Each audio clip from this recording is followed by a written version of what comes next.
الحمد لله الذي أنزل على عبده الكتاب ولم يجعل له عوجا وأشهد أن لا إله إلا الله وحده لا شريك له وأشهد أن سيدنا ومولانا محمدا عبده ورسوله أما بعد فأعوذ بالله من الشيطان الرجيم بسم الله الرحمن الرحيم هو الذي أرسل رسوله بالهدى ودين الحق ليظهره على الدين كله وكفى بالله شهيدا محمد رسول الله صدق الله مولانا العظيم مولاي صل وسلم دائما أبدا على حبيبك خير الخلق كلهم. قابل احترام بزرگوں اور عزیز دوستو، تنظیم اہل سنت والجماعت ڈیرہ اسماعیل خان کی طرف سے سالانہ سیرت طیبہ کے حوالے سے جو پروگرام تشکیل دیے جاتے ہیں مختلف مساجد میں مختلف مقامات پر، آج بھی اسی سلسلے کی یہ مجلس ہے جس میں مجھے اور آپ کو دعوت دی گئی ہے. یہ عنوان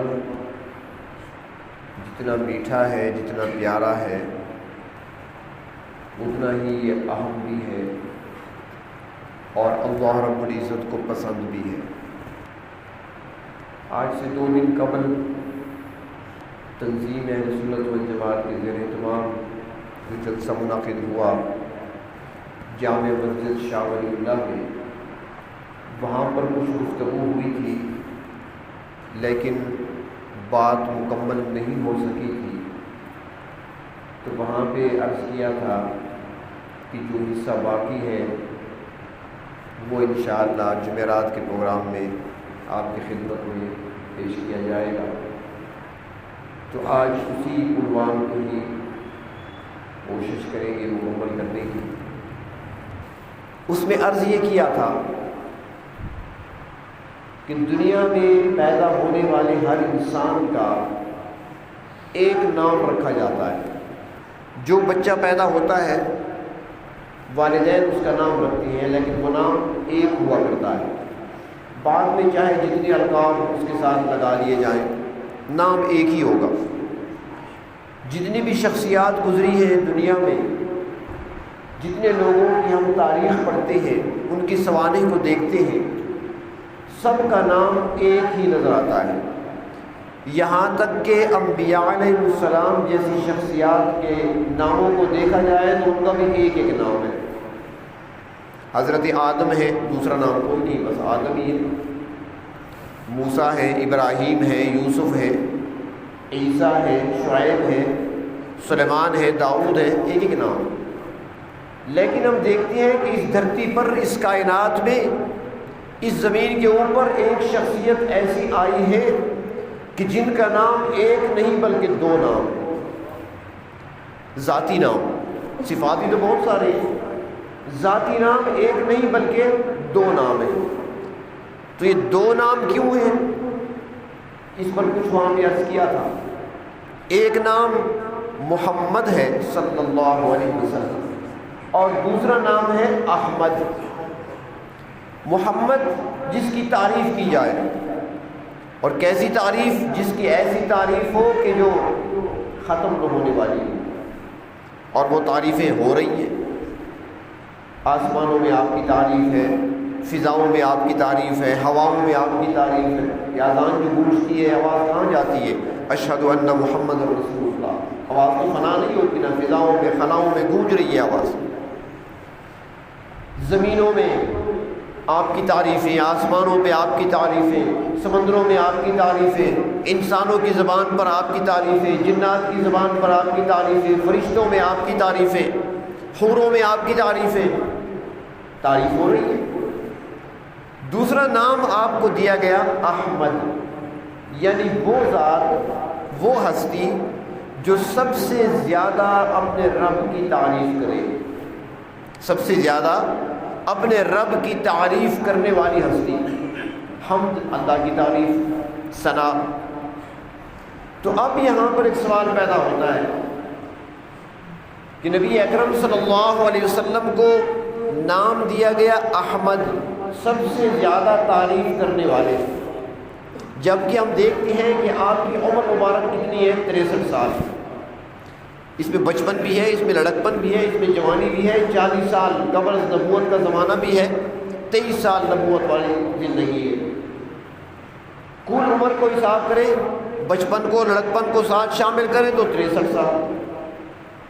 اور کہا گیا کیا کہ سب سے زیادہ رب کی تعریف کرنے والے، جبکہ ہم دیکھتے ہیں حضرت آدم علیہ السلام کی عمر 1000 سال یا 950 سال، حضرت نوح علیہ السلام کی عمر 1050 سال، حضرت ابراہیم علیہ السلام کی عمر 130 یا 35 سال، کسی کی عمر 500 سال، کسی کی عمر 600 سال، کسی کی عمر 300 سال، عمر تو ان کی زیادہ۔ حضرت نوح علیہ السلام نے 950 سال تک تو تبلیغ کی ہے، 9.5 صدیاں، اور آپ کی عمر مبارک 63 سال، اور نام ان کو دیا گیا احمد کے سب سے زیادہ تعریف کرنے والے رب کی یہ ہے۔ اب یہ کیسے ہو سکتا ہے؟ ان کی عمر زیادہ، ان کی عمر کم، تو تعریف سب سے زیادہ کیسی ہوئی؟ اس پر وہاں پہ کچھ عرض کیا تھا۔ تو بہر طور یہ بات آخر میں آئے گی، مضمون کو جب مکمل کریں گے تو تب آپ کو سمجھ آئے گی، چونکہ شروع میں تو آپ نہیں تھے، آغاز میں نہیں تھے، لیکن اختتام کے ہوں گے تو تب بھی آپ کو سمجھ آ جائے گی۔ سب سے پہلی بات تو یہ ہے کہ سوال پیدا ہوتا ہے، ایک سوال ذہن میں ابھرتا ہے، اور وہ سوال کرتی ہیں پروردگار سے، اے ہمارے رب، اے ہمارے پروردگار، آپ بتائیے ہمیں، آپ نے نبی اکرم صلی اللہ علیہ وسلم کو جو نام دیا وہ محمد، یہ نام کس نے دیا ہے؟ اللہ نے دیا ہے نا، خود نہیں رکھا گیا، پہلے یہ بھی سمجھ لیں۔ حضرت آمنہ فرماتی ہیں جب آپ میرے بطن میں تھے، میرے پیٹ میں تھے، تو مجھے آواز آیا کرتی تھی، مبارکباد دی جاتی تھی مجھے، یہ عنوان نہیں ہے ورنہ یہ طویل ہو جائے گا، میں اس طرف نہیں جانا چاہتا اس وقت، یہ انشاءاللہ مسجد بروچ والی۔ تو بہر طور حضرت آمنہ فرماتی ہے کہ آواز آیا کرتی تھی، آمنہ تجھے مبارک ہو۔ میں سوچتی تھی نہ معلوم کس چیز کی مبارکباد دی جا رہی ہے، چند مہینے تو پہلے میں بیوہ ہوئی ہوں، میرے شوہر محبت کرنے والے خاوند عبداللہ مجھے چھوڑ کے چلے گئے ہیں، بیوگی کی زندگی گزار رہی ہوں، مبارکباد کس چیز کی، کیا انعام ملنے والا ہے؟ ابھی میں سوچتی رہتی تھی کہ جب آواز آیا کرتی تھی کہ انک قد حملت بسید الاولین والآخرین، آمنہ مبارک یہ دی جا رہی ہے کہ آپ کے بطن میں عام ہستی نہیں ہے، اولین و آخرین کا سردار ہے، اور پھر ساتھ نام بھی بتا دیا جاتا تھا، اذا ولدت فسمیہ محمد، جب پیدا ہو جائے تو اس کا نام رکھنا ہے محمد صلی اللہ علیہ وسلم۔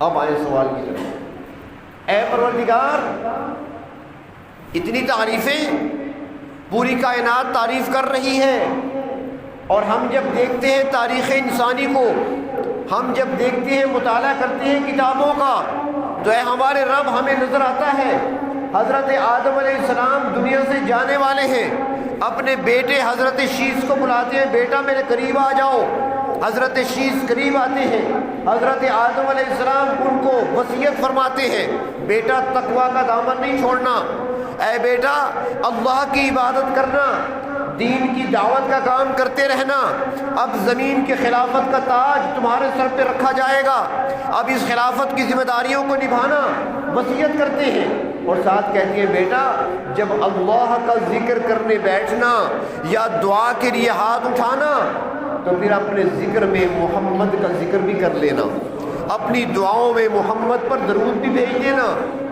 حضرت شیس اپنے والد کی طرف دیکھتے ہیں، انسانیت کے باپ، سب سے پہلے انسان، اللہ کی زمین پر اللہ کے خلیفہ حضرت آدم علیہ السلام، ان کی طرف دیکھتے ہیں بیٹے حضرت شیس، کہتے ہیں ابا جان یہ محمد کون ہے؟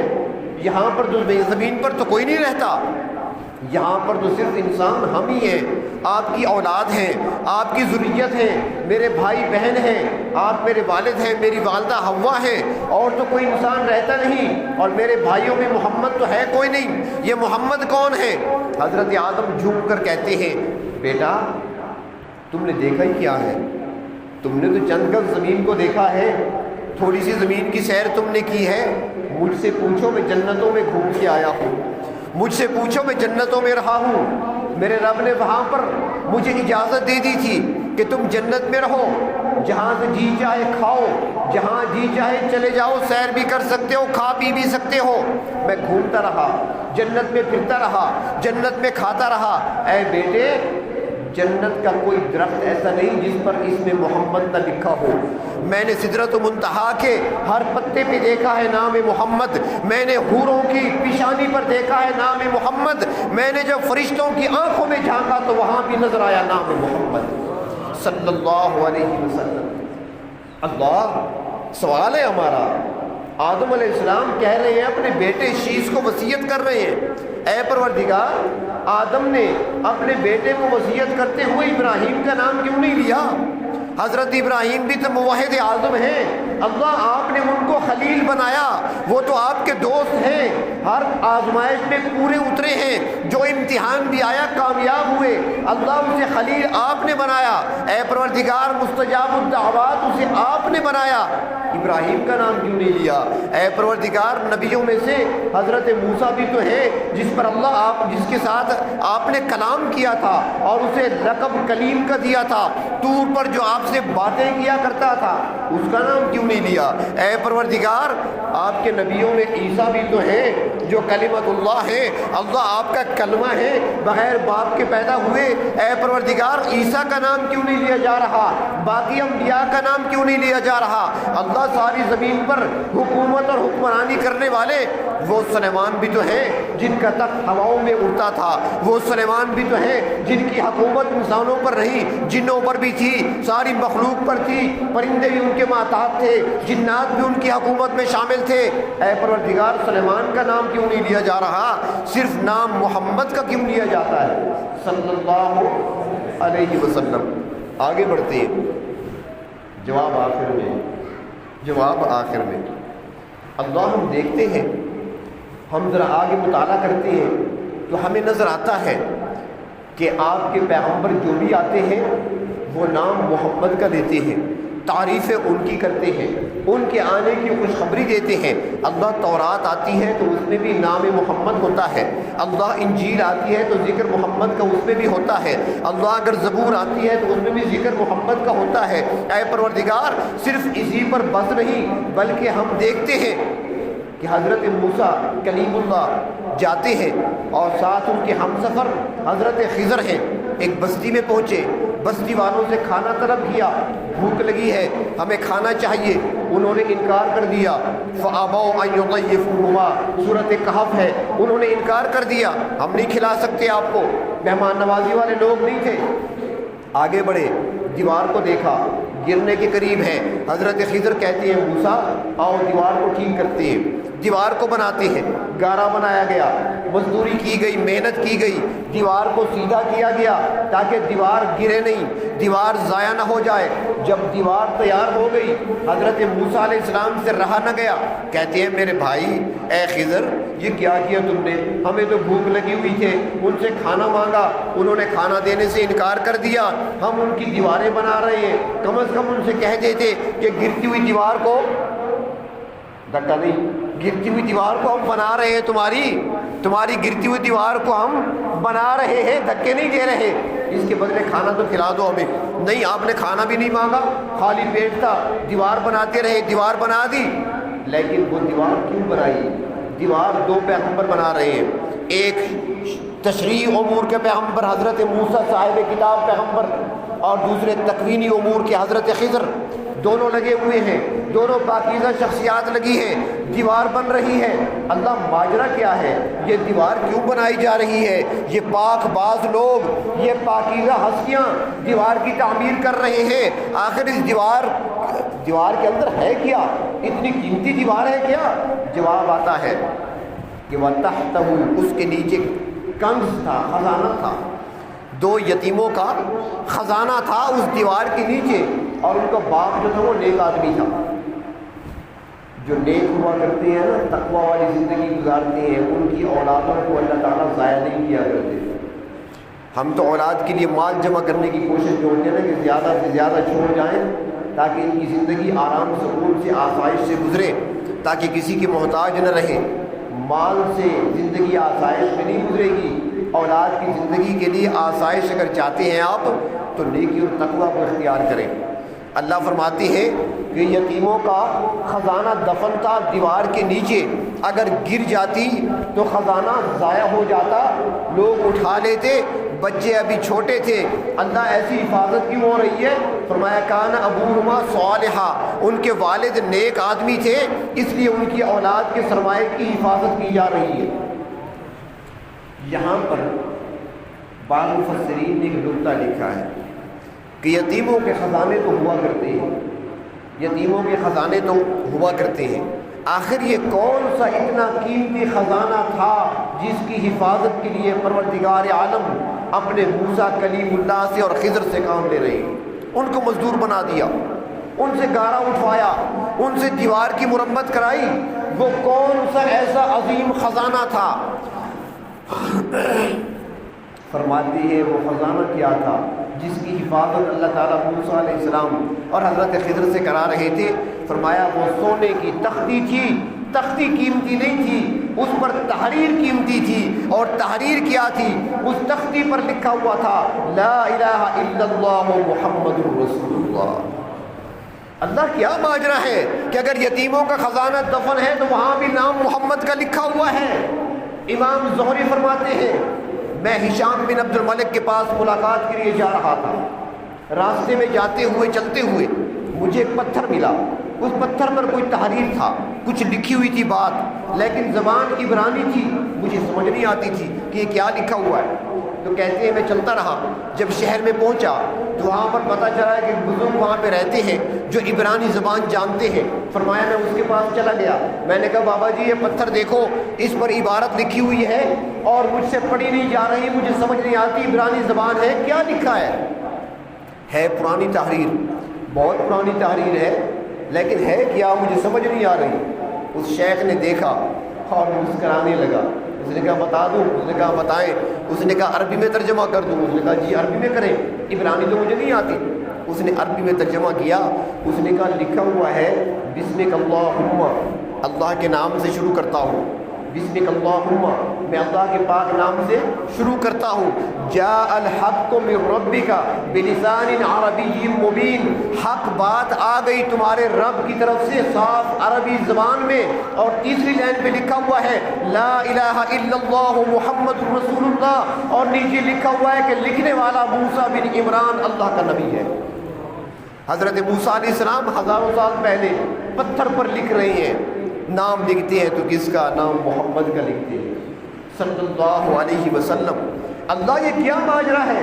عیسیٰ آتے ہیں تو ان کی زبان پر محمد کا نام، حضرت موسیٰ آتے ہیں تو ان کی زبان پر محمد کا نام، انبیاء آتے ہیں ان کی زبانوں پر محمد کا نام، اور اگر آسمانی کتابیں نازل ہوتی ہیں تو ان میں ذکر محمد کا ہوتا ہے۔ اللہ اتنی تعریفیں کسی دوسرے نبی کی تو نہیں ہوئی، ان کی اتنی زیادہ تعریفیں، اللہ اتنا مقام اتنا مرتبہ ملا کہ ایک بادشاہ کا گزر ہوتا ہے، موجودہ مدینہ طیبہ اس زمانے کا یثرب، وہاں سے گزر ہوتا ہے، بادشاہ کو یہودی علماء بتاتے ہیں جو اس کے لشکر میں شامل تھے، وہ بتاتے ہیں بادشاہ سلامت جانتے ہو یہ کون سی جگہ ہے؟ اس نے کہا نہیں اسے یثرب کہتے ہیں۔ اس نے کہا نہیں اسے یثرب تو کہتے ہیں لیکن یہ کھجوروں والا وہ شہر ہے جس میں اللہ کے آخری پیغمبر تشریف لانے والے ہیں، وہ یہاں پر تشریف لائیں گے، یہیں پر ان کا قیام ہوگا۔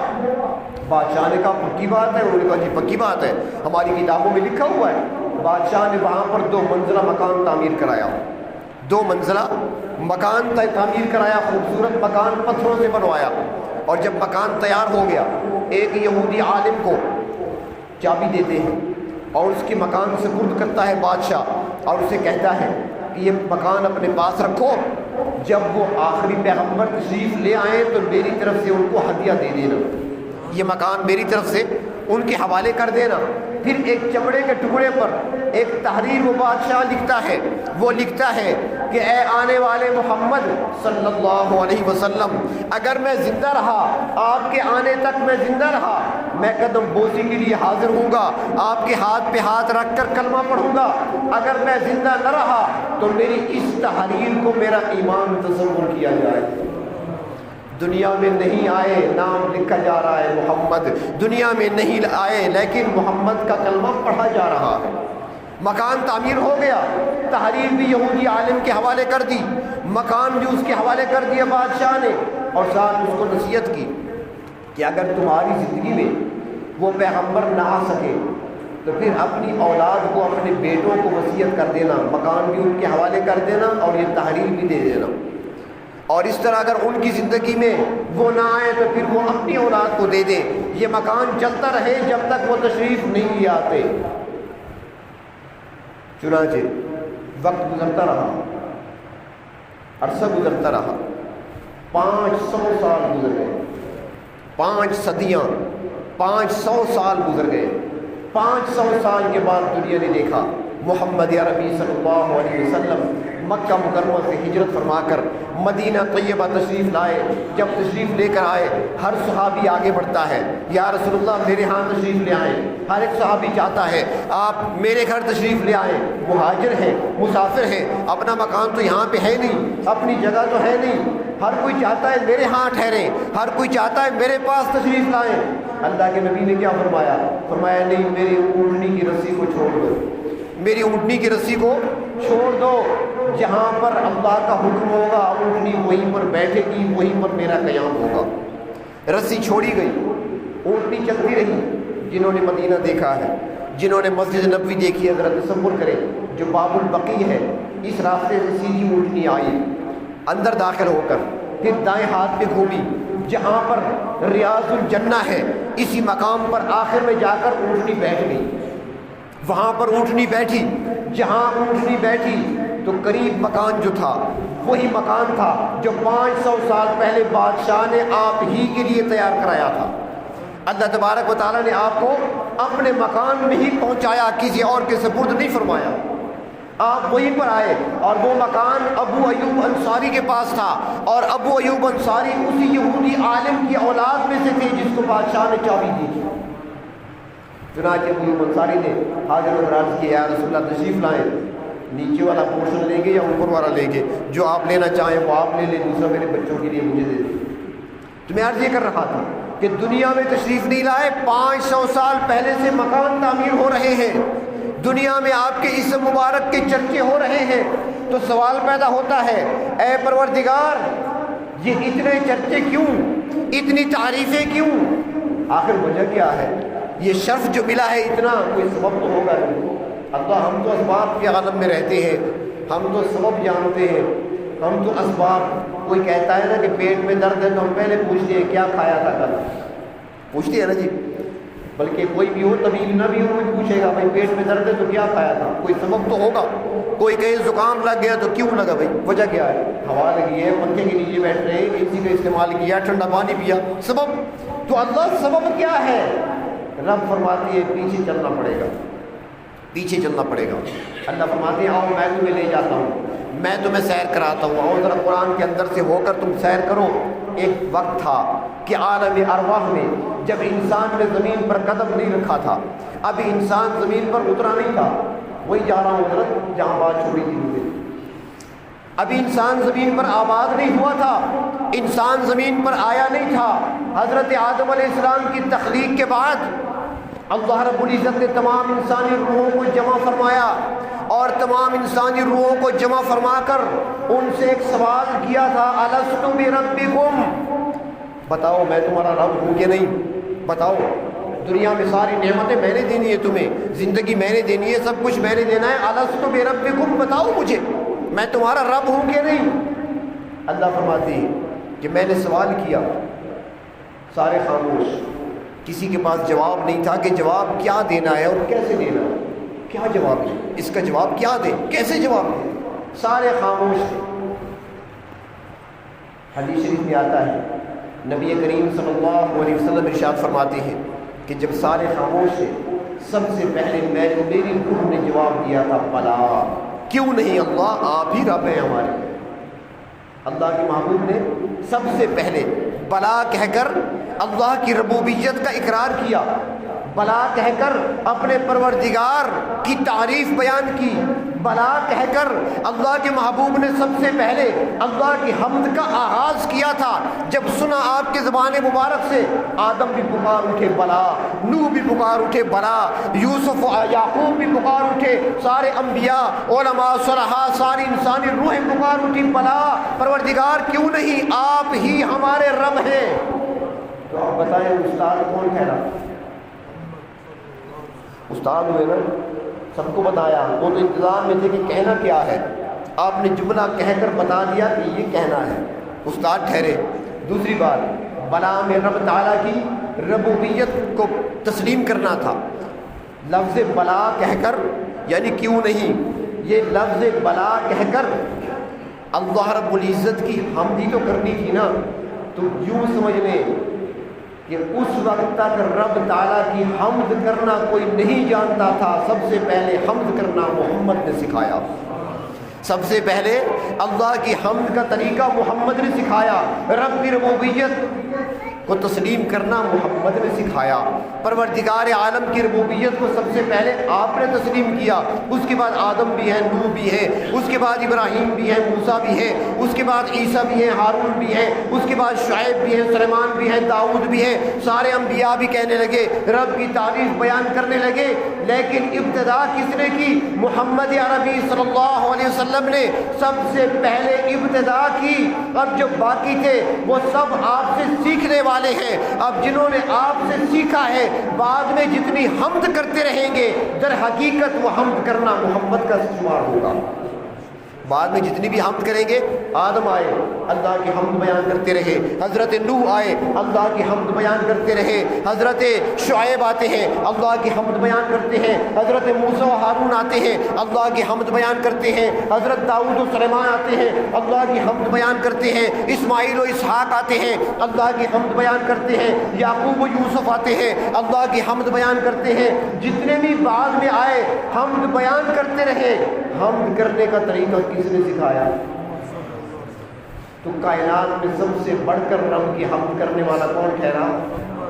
یاد ہے نا بات؟ عمر مبارک 63 سال، ان کی عمریں لمبی ہیں، ان کو احمد کا لقب ملا ہے، سب سے بڑھ کر رب کی حمد بیان کرنے والے۔ تو کیسے حمد ہے کہ آغاز حمد کا آپ سے ہی ہوا ہے۔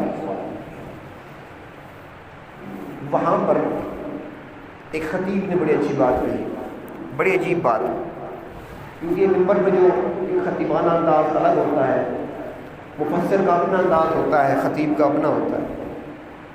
وہ کہتے ہیں کہ تعارف کرا دیا، نبی اکرم صلی اللہ علیہ وسلم نے رب کا تعارف کرا دیا۔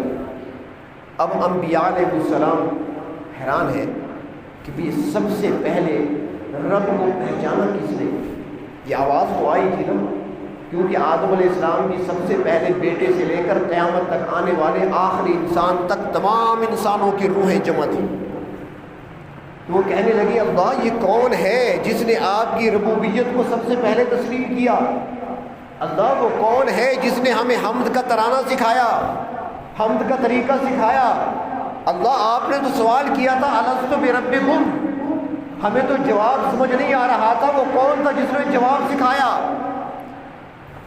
آپ کا تعارف تو کرا دیا، اب اس کا تعارف کون کرائے گا؟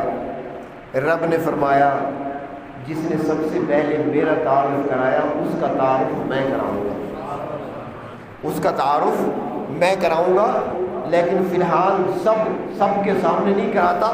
اس کے لیے جو نبی بننے والے ہیں، جنہوں نے تاج نبوت پہننا ہے نا، وہ ذرا الگ ہو جائے، سب کے سامنے فی الحال نہیں کرنا، سب کے سامنے تو ضرور ہوگا بعد میں، لیکن فی الحال جنہوں نے نبوت کا تاج پہننا ہے نا وہ الگ ہو جائے، ان کو الگ کر کے رب تعالیٰ نے فرمایا وَإِذْ أَخَذَ اللَّهُ مِيثَاقَ النَّبِيِّينَ لما آتیتکم من کتاب و حکمہ ثم جاءکم رسول، اے میرے نبیوں، اے میرے پیغمبروں، دنیا میں تمہیں بھیجوں گا، نبوت کے تاج تمہارے سروں پہ رکھے جائیں گے، رسالت تمہیں عطا کی جائے گی، تمہیں کتاب اور حکمت دی جائے گی، تمہیں صحائف دیے جائیں گے، لیکن جس نے میرا تعارف کرایا اب اس کا تعارف بھی سن لو، وہ میرا رسول ہوگا اور آئے گا سب سے آخر میں، لیکن مقام یہ ہوگا، اس کا تعارف آج سن لو، مرتبہ یہ ہوگا کہ باوجود یہ کہ تم سارے نبی بننے والے ہو، لیکن نبوت ملنے کے باوجود اس پر ایمان لانے کا وعدہ ابھی سے کرو، لَتُؤْمِنُنَّ بِهِ وَلَتَنْصُرُنَّهُ، ابھی سے وعدہ کرو۔ اللہ ایمان کیسے لائیں گے جب آپ نے خود کہہ دیا ثُمَّ جَاءَكُمْ رَسُولٌ، تم سب کے بعد آئے گا۔